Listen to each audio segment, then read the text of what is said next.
ಮನೇಲಿ ಅಟ್ಲೀಸ್ಟ್ 2 ಪಿಂಗಾಣಿ ಡಬ್ಬ ಆದ್ರೂ ಇರಬೇಕು. ಒಂದು ಉಪ್ಪಿಕ್ಕೋದಿಕ್ಕೆ, ಇನ್ನೊಂದು ಹುಣಸೆ ಹಣ್ಣಿಕ್ಕೋದಿಕ್ಕೆ ಅಂತ ಹೇಳಿ. ಉಪ್ಪು ಮತ್ತೆ ಹುಣಸೆ ಹಣ್ಣು 2 ಜೊತೆಯಾಗಿ ಈ ತರ ಪಿಂಗಾಣಿ ಡಬ್ಬದಲ್ಲಿದ್ರೆ ಆ ಮನೆಗೆ ಬಡತನ ಬರಲ್ಲ, ಲಕ್ಷ್ಮಿ ಒಂದು ಆಶೀರ್ವಾದ ಇರುತ್ತೆ ಅಂತ ಯಾವಾಗ್ಲೂ ಹೇಳ್ತಿರ್ತಾರೆ.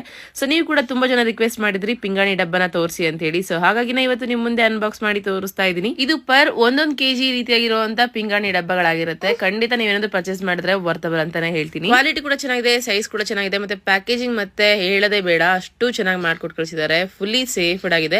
ಹಾಗೆ ನನಗೆ ಬಂದಿರುವಂತ ಈ ಒಂದು ಪಿಂಗಾಣಿ ಬಾಕ್ಸಸ್ ಏನಿದೆ ಇದು ಯಾವುದೇ ರೀತಿಯಾಗಿ ಡ್ಯಾಮೇಜ್ ಆಗಿಲ್ಲ. ಅದು ನಂಗೆ ತುಂಬಾನೇ ಖುಷಿ ಆಗಿದ್ದು. ಫ್ರೆಂಡ್ಸ್, ತಡ ಮಾಡದೆ ಇದೇನಾದ್ರು ಇಷ್ಟ ಆಯ್ತು ಅಂದ್ರೆ ಇವಾಗಲೇ ಹೋಗಿ ಕಮೆಂಟ್ ಸೆಕ್ಷನ್ ಅಲ್ಲಿ ಲಿಂಕ್ ಅಂತ ಟೈಪ್ ಮಾಡಿ. ಅದ್ರ ಮೂಲಕ ನಿಮ್ಗೆ ಡೈರೆಕ್ಟ್ ಆಗಿ ಲಿಂಕ್ ಸೆಂಡ್ ಆಗುತ್ತೆ. ಅಥವಾ ಸ್ಕ್ರೀನ್ ಶಾಟ್ ತೆಗೆದು ಮೀಸೋದಲ್ಲಿ ಹೋಗಿ ಸರ್ಚ್ ಬಾರ್ ಅಲ್ಲಿ ಈ ಒಂದು ಸ್ಕ್ರೀನ್ ಶಾಟ್ ಅನ್ನ ನೀವು ಅಪ್ಲೋಡ್ ಮಾಡಿದ್ರೆ ತಕ್ಷಣ ನಿಮ್ಗೆ ಇದೇ ಒಂದು ಪ್ರಾಡಕ್ಟ್ ನಿಮ್ಗೆ ಅಪ್ಲೋಡ್ ಆಗುತ್ತೆ. ಸೊ ದೆನ್ ನೀವು ಅಲ್ಲಿಂದ ಡೈರೆಕ್ಟ್ ಆಗಿ ಪರ್ಚೇಸ್ ಕೂಡ ಮಾಡಬಹುದು. ತಡ ಮಾಡದೆ ಹೋಗಿ ಪರ್ಚೇಸ್ ಮಾಡಿ. ನಿಮ್ಮ ಫ್ರೆಂಡ್ಸ್ ಅಂಡ್ ಫ್ಯಾಮಿಲಿ ಕೂಡ ಈ ರೀಲ್ ಅನ್ನ ಶೇರ್ ಮಾಡಿ, ಅವರು ಕೂಡ ಯೂಸ್ ಆಗುತ್ತೆ. Thank you. ಮತ್ತೆ ಸಿಗ್ತೀನಿ.